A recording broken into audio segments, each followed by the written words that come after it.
Salut tout le monde, j'espère que vous allez bien. Je vous retrouve aujourd'hui pour une nouvelle vidéo à la ferme. Aujourd'hui nous sommes le samedi 8 avril 2023 et aujourd'hui on va débuter ensemble les semis de tournesol. Donc on va commencer par semer les tournesols. Les maïs on va les repousser pour l'instant à une semaine ou deux parce qu'ils annoncent de l'eau et il faut absolument que je sème et que je désherbe. Donc ça, je vais commencer par les tournesols. Donc de toute façon ça tombe bien, j'avais terminé l'année dernière par les tournesols. Donc le semoir est tout équipé. Moi je vais tout expliquer dans la vidéo, donc comme d'habitude n'hésite pas à t'abonner, mets un pouce bleu. Et je vous souhaite une très bonne vidéo. Allez c'est parti, let's go. Alors là du coup ce qui se passe aujourd'hui c'est que comme tu vois j'ai dételé le chargeur, il est là-bas. J'ai attelé la bennette pour mettre mes sacs pour le topin. Donc ça c'est un produit que je vais mettre pour protéger contre le topin. Et mes semences, mes doses de tournesol je vais les mettre là. Et donc derrière j'ai attelé mon semoir. Donc cet hiver j'ai fait pas mal de choses dessus. J'ai changé quelques tuyaux qui étaient un peu morts au niveau de l'aspiration de la soufflerie. Ensuite j'ai fait quoi d'autre? J'ai remis tout le semoir à 75 cm d'écartement. Et j'ai changé les cales dans la poutre qui coulisse ici. Donc ça a été fait, j'ai passé un petit peu de temps à le faire, maintenant c'est fait. Donc maintenant ce qu'il va falloir que je fasse, les traceurs sont encore réglés comme l'année dernière, donc ils sont réglés à 80 cm d'écartement. Donc il va falloir que je les règle à 75. Donc pour ça, je vais enlever la sécurité qui est pour le mode routier, les déplier. Et à l'aide d'une baume de peinture, donc il y a une formule aussi qui est sur le livre du constructeur. Une formule qui va me permettre de les régler, mais là moi je vais le faire d'abord pour commencer à la bombe de peinture et après je réglerai avec la formule constructeur. Là, la formule du constructeur sur le livre, c'est la largeur entre deux rangs, donc 75 cm, multiplié par le nombre d'intervalles entre le 6e rang qui est ici et le premier qui est ici. Voilà, et en fait faut additionner le tout, ça fait 375, donc on fait 75 plus 375 divisé par 2. Et ça nous donne une largeur de poutre, donc la largeur de poutre c'est à partir de là, d'ici. 2,25 m, on part de là et on va ici, donc on va mesurer 2,25 m, donc théoriquement ça va tomber 5 cm en dessous de ça. Voilà, c'est aussi simple que ça.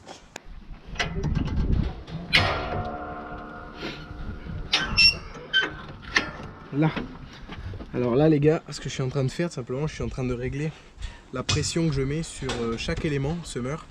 En fait j'ai cette plaque là avec une réglette et plusieurs trous possibles, j'en ai 3 différents. Et en fait chaque trou en montant vers le haut de cette réglette va donner un peu plus de pression sur l'élément. Donc là je l'ai mis à mi-pression parce qu'on est dans des calcaires, il n'y a pas besoin d'y foutre trop de pression. Donc là je l'ai mis à mi-pression, j'en ai 6, une plaque par élément, c'est pas bien compliqué à régler. Une fois que ça c'est fait, c'est aussi simple. Donc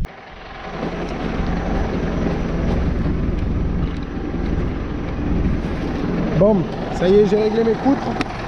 Ça m'a pris 10 minutes. Donc j'avais emporté tout le... J'ai emporté un peu l'atelier avec moi. Je voulais être sûr de ne pas avoir à remonter à la maison. Je vais tout emporter avec moi comme ça. Et comme ça c'est impeccable. Alors maintenant je vais te montrer ce que j'ai fait. Donc en fait le disque ouvreur est là avec les deux roues plombeuses. Devant on a des chasse-modes, donc soit qui sont rotatifs, c'est-à-dire qui tournent avec des dents ou lisses, et après on a des chasse-modes qui ressemblent à des versoirs de rasette de charrue. Donc là tu vois devant j'ai du coup ça là, donc qui est mon chasse-mode, et devant il y a un coutre, une sorte de dent en fait, une dent de RC-tri un peu, qui va venir ouvrir un sillon où le disque va ouvrir le sillon avant de déposer la graine. Et en fait ce qui s'est passé c'est que j'ai desserré un peu tout ça afin d'abaisser mon coutre de 2 à 3 cm de façon à ce que lui il m'ouvre tout simplement un sillon. Donc ça a été ouvert, maintenant c'est réglé, donc maintenant j'ai plus qu'à faire mon premier tour pour finir de régler ensuite mes traceurs, regarder que tout soit bien réglé, mais normalement ça va le faire. Donc là la première chose que je vais faire c'est premièrement mettre en route et coller les grains après pour voir que ça fonctionne. Allez c'est parti. Alors, je suis en cabine, donc j'ai sélectionné mon régime, donc là je tourne en 540 tours minute. Hop, je pousse. Là, hop. Au niveau de mon boîtier, de mon mano, c'est monté à 20. Donc là ce que je vais faire, je vais accélérer. On va prendre, on a 180 tours. On va prendre 310 tours, ça suffira. On va relever la bennette par contre. Hop. Donc là maintenant, il va falloir que je colle le grain à mes disques. Donc tu vas voir, la manœuvre est assez simple. Je vais te montrer ça tout de suite.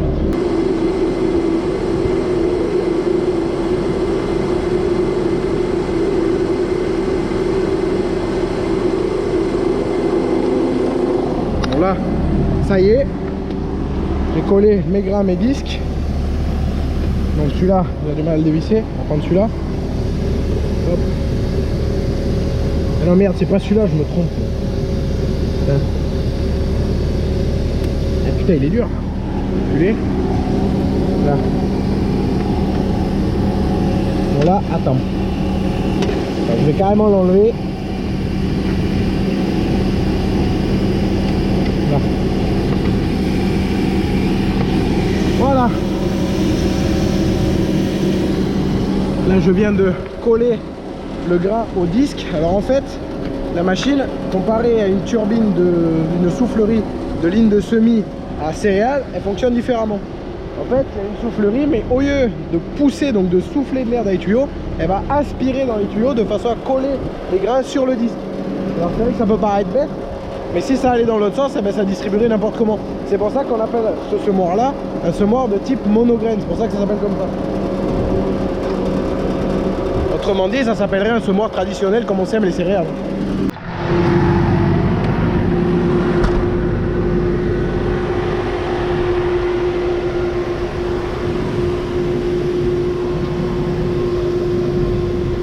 Bon là, se rendre, là, ça va pas.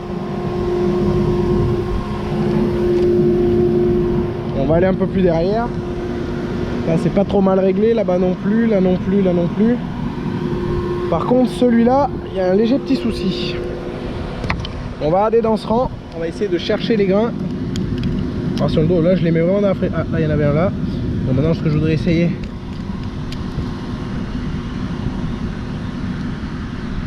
trouver un grain qui soit au fond de l'arrêt, mais sans le faire barrer.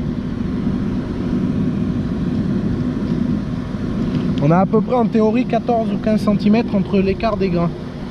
C'est plus compliqué à trouver que je le pensais, ça.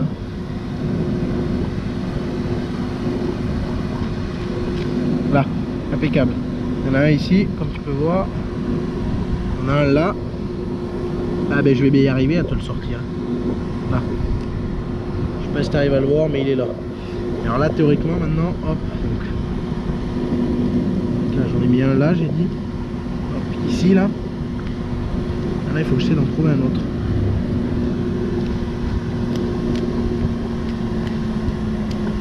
Bon, ça me convient. Pareil pour là, c'est à peu près bien retourné ensemble. Par contre, ce rang là, ça me convient pas du tout. Parce qu'en fait, ce rang, ce qui se passe, c'est que j'ai du grain en fait qui se retrouve en dessus de la terre. Là, tu vois, celui-là, il est pas vraiment bien placé. Le profondeur max que j'ai été, c'est ça. Alors, on va essayer d'agir. Ouais, je pense que c'est ça qui ne va pas. Je vais le mettre un poil plus profond, celui-là. Hop. Là, je suis à 7. Là, je suis à 7. Je vais refaire 10 mètres pour contrôler que ça veuille mieux rentrer et on va regarder après. Bon, les amis, ça y est. Je suis réglé, je suis parti. 5,3 km/h en gamme B et en deuxième vitesse, donc B2. Je lance officiellement la saison de semis de tournesol et de maïs 2023. Lancez! Let's go! Pierre qui est coincé. On va aller décoincer tout ça. Ouais, un peu de terre fraîche qui s'est mise. Ah, t'as qu'à une pierre. Bon, on va en profiter de regarder vite fait encore un petit peu la profondeur. La profondeur ici est à peu près correcte. Tout n'est pas entièrement dans le frais. Hop.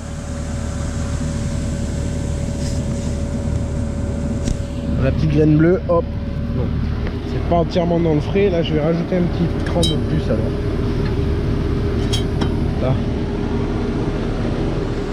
Bon allez, on attaque.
chantier pour les tournesols. Maintenant, je veux vidanger tout le semoir pour équiper les plateaux à maïs.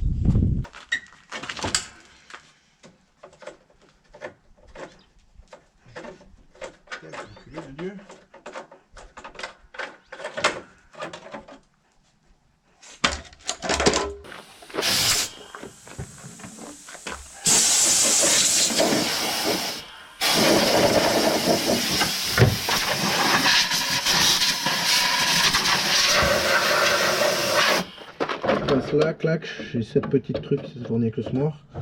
Hop, c'est pas compliqué. Je vais faire doucement, bah, ça s'appelle baisse-doigt. Voilà. Il y a un système de 3 petits crans qui viennent se clipser là, là et là. Hop, je sors. Et ainsi de suite. Voilà mes disques à maïs. Hop, donc ils étaient à l'abri depuis l'année dernière. Et voilà mes disques à tournesol. Ce qui peut les différencier, c'est le nombre de trous et l'écart des trous et aussi la finesse des trous. Là, ils sont beaucoup plus gros que là. Là, ils sont beaucoup plus fins. Bon, ça se fait assez facilement. Il faut compter à peu près une petite heure. Parce qu'on fait ça correctement. Vu qu'on enlève on ouvre les capots. Pour ça, je tire ça. Ça me déclipse ça. Tu vois, si je te montre. Hop. Ensuite, je tire ça. Je descends le capot. Ici, il y a les capots comme ça que je dévisse. Ça se visse là. Hop, c'est pas compliqué. Je sors le capteur. Je mets un coup de soufflette à l'intérieur pour bien faire tomber la merde. Enfin, les grains de tournesol qui restent. Pour éviter d'aller traîner des grains de tournesol au milieu de la pièce de maïs, c'est pas mal.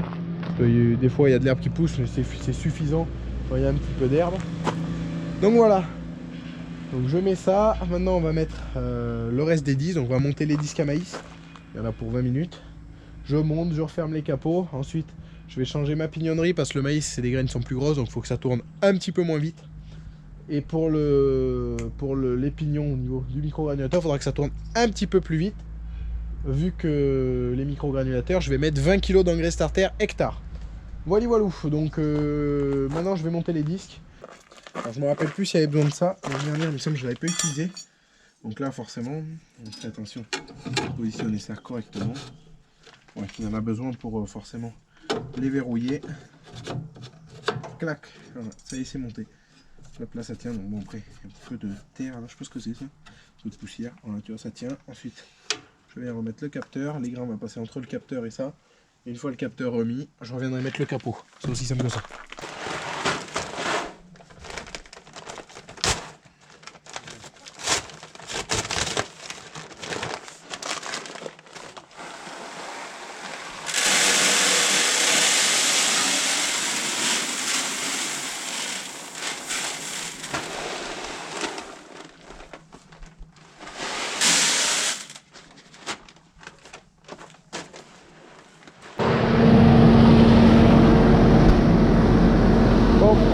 Les tours, donc j'ai fait 4 tours de la pièce.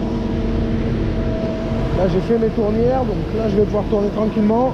Et là je suis en train du coup de débuter le champ. Là, je vais finir mon premier aller-retour. Et là ce que je viens vérifier surtout, c'est que là tu vois, on a l'impression que c'est du semi-direct. Ça marque même pas où je suis passé, tout simplement. C'est parce qu'ici il y a le rond là, en dessous de la bosse, il y a vraiment beaucoup de pierres. Et c'est impossible de se voir d'ouvrir et de refermer la terre. Donc là ce que je cherche, c'est surtout à ce que les graines soient enterrées. Bon là elles le sont. Mais vraiment il faut qu'elles soient enterrées et qu'elles soient pas en surface. D'ailleurs, hop. C'était fait. Je vais regarder aussi, en profiter de regarder les roues, que ça pâte pas. Bon là c'est bon. On va essayer de trouver une graine. Il y en a une qui a dû tomber pas très loin. Là-bas il y en a une. Je vais vérifier aussi l'engrais, que ça baisse pas trop vite, et la semence.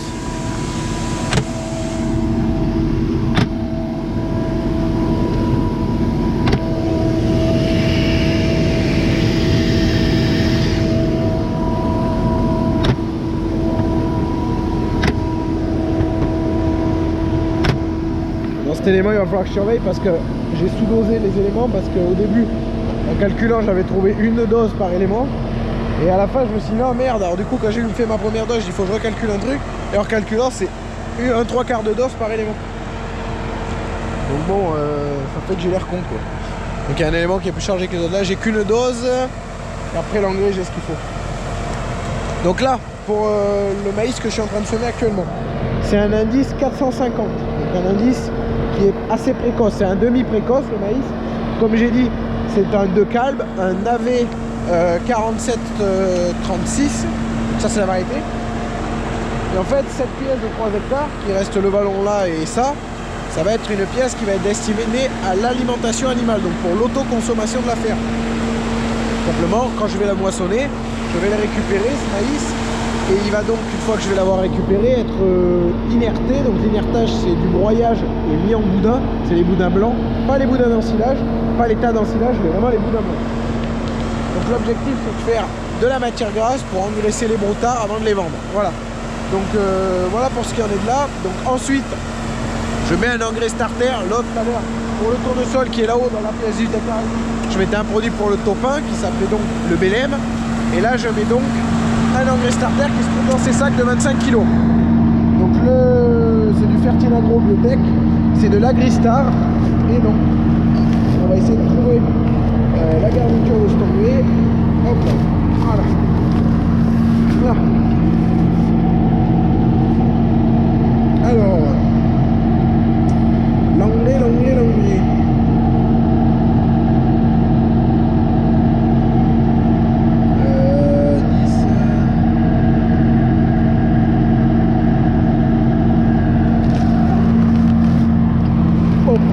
T'expliquer, bon c'est compliqué parce que c'est sous plusieurs noms, il y a plusieurs types d'engrais dessus écrits, il y a l'azote, enfin tout ça.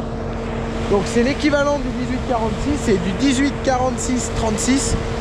Donc c'est un engrais qui est, n'en demande pas plus, je connais pas cet engrais, c'est la première fois que j'en mets.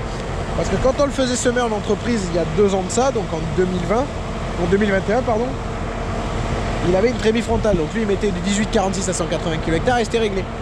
Là, moi, je mets un engrais starter qui s'appelle donc l'Agristar, comme je l'ai expliqué, qui est donc du 18-46-36, donc 18% d'azote, 46% de phosphore et 36% de potasse. Il faut savoir que le maïs a besoin de beaucoup de potasse pour se développer. C'est une plante vraiment qui raffole de la potasse, donc il faut lui en apporter. Donc là, je mets dans les microgranulateurs, je mets ça à entre 20 et 30 kg/h. Là, normalement, c'est réglé pour distribuer à 25, donc normalement, ça va. Bon voilà, donc ensuite, bon tu vois, hein, forcément, comme je t'ai expliqué les pierres, il y a des grains qui sont en surface, malheureusement on peut rien y faire. Donc là il y a une pièce de 3 hectares, donc ça va aller assez vite, ça va pas branler. Je vois que quand j'ai déjà fait les 4 tours, je suis presque arrivé à la moitié de la pièce. Ça va être assez rapide, il faut savoir que j'emporte quand même 4,20 m ou 4,40 m à chaque fois. Donc ça emporte large. Bon allez, moi je vais continuer avec mon magnifique ensemble, comme d'habitude, le petit Valtra N123 et l'engin du Seigneur. Allez, c'est parti!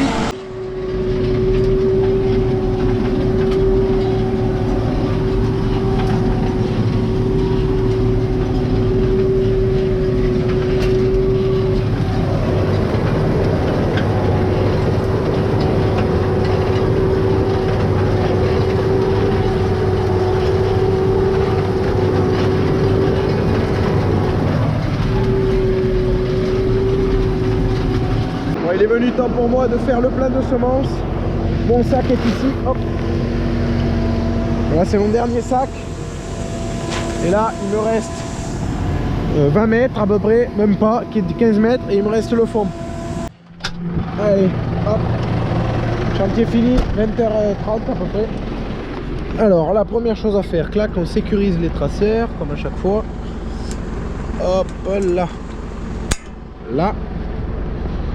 Ça c'est bon. Bon, j'ai pas manqué de semences, ça a été juste, mais j'ai pas manqué de semences.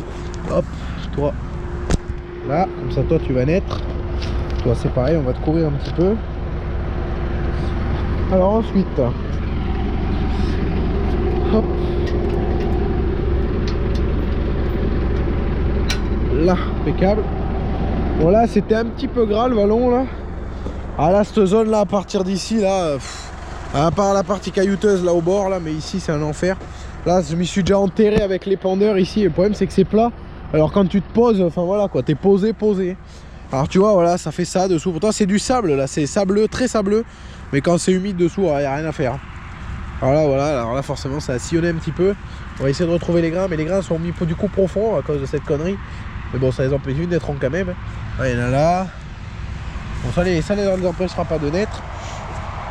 Enfin bon, c'est toujours chiant parce que ça pâte énormément ici. Enfin bon, c'est comme ça. Bon, je suis au bord de l'autoroute, ça fait du bordel. On va reprendre le tracteur. Donc là, voilà, parcelle 3 hectares terminée. la dose d'engrais n'a pas dû être trop respectée, on doit être qu'à 15 kg. Donc c'est la première fois que je me sers des micro-granulateurs pour l'engrais, hein, parce que pour le topin je savais les réglages, je les avais notés. Mais pour l'engrais, comme c'est la première fois, je tâtonne forcément. Donc là il va falloir que je monte de pignon, j'ai déjà augmenté de pignon, mais là il va falloir que j'augmente, j'ai pas le choix. Parce que là ça vaut rien. Bon voilà, enfin bref. Bon tu vois, c'est quand même bien fait droit, là pareil c'est nickel, impeccable. Ah c'est sûr, aux endroits où il y a eu des petits coudrés de charrue, ça fait une petite bosse, donc ça ouvre un sillon un peu plus marqué, mais bon qu'est-ce que tu veux. Bon, demain désherbage obligé parce que là faut tuer toute cette merde. Moi je vais me rentrer parce que il fait pas très chaud dehors et j'ai la dalle, je vais pas te mentir. Traceur sécurisé, gyrophare, warning pour la route, on va mettre ça là-haut. Hop, et on est parti. Allez, je vais enfiler un passage histoire de pas tout défoncer un peu partout. On va prendre ce passage là, clac, c'est parfait. Bon voilà, donc les gars, ça va être l'heure pour nous de faire une petite conclusion à cette vidéo qui n'aura pas été forcément une des plus longues, qui aura été beaucoup explicative, vous avez pu voir. Alors du coup j'ai pas fait de plan drone au final, mais bon, j'ai quand même réussi à faire 2-3 plans à la caméra, donc tant mieux. Enfin bref, voilà. Donc là du coup, moi je vais me rentrer tranquillement, ça va être une fin de vidéo pour nous comme je l'ai dit. Je vais essayer de vous faire une deuxième partie des semis de maïs et des tournesols, je pense, je verrai, suivant cette vidéo là. Moi je vais me rentrer tranquillement et puis n'hésitez pas du coup à aller vous abonner à mon Insta, à ma chaîne YouTube et à mon TikTok, ça me fait extrêmement plaisir, vous le savez de toute façon. Et c'est tant mieux parce que les abonnés montent et moi ça me fait plaisir parce que moi les vidéos je les fais pour le plaisir. Et bon maintenant je vois que ça monte, ben, ça me fait plaisir aussi de l'autre côté. Bon voilà quoi, donc moi sur ce, ben, je vous retrouve dans une prochaine vidéo et ciao tout le monde.